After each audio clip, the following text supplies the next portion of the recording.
How many roads must a man walk down? Over 60 years ago, American singer-songwriter Bob Dylan began his music career in Greenwich Village, playing his politically charged tunes at beatnik clubs like Cafe Wha and The Bitter End. Now, New York University students who walk the same streets Dylan did all those years ago have a chance to get to know the folk musician. NYU's Gallatin Galleries opened the How Many Roads, Bob Dylan and His Changing Times 1961 to 1964 exhibit on August 25th.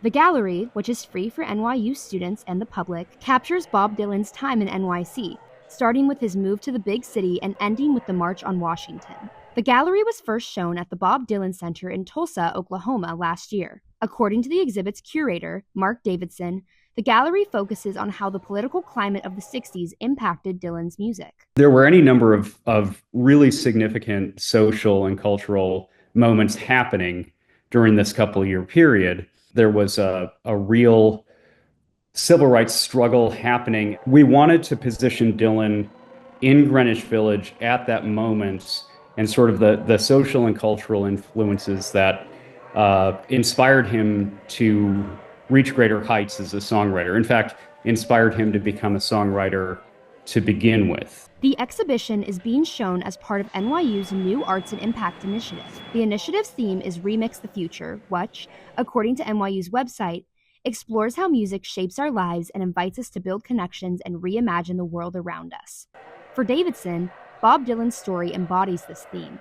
We think about Bob Dylan as one of the pillars of popular music in the 20th and 21st centuries, but he was any, young person in the United States today. He also pushed himself to follow his passions and develop his songwriting and sort of, make a name for himself to a degree. And I think that piece is the other thing that we'd like people to come away with is investing in your own creativity and finding your own voice and putting something into the world.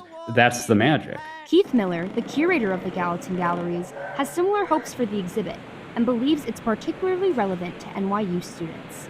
Really kind of central for me was how young he was at the time. I think if you look at a lot of these pictures, if he ends up in your class, you wouldn't be like, who's the old guy? You'd be like, yeah, he could be 20. So I think that the idea that someone could have such a great impact socially and politically and musically at such a young age, my hope is that it would inspire the students. After the exhibit closes its doors on October 15th, the Arts and Impact Initiative will continue to honor folk music by hosting a music masterclass led by Noel Paul Stuckey of the American folk group Peter, Paul, and Mary at the end of the month.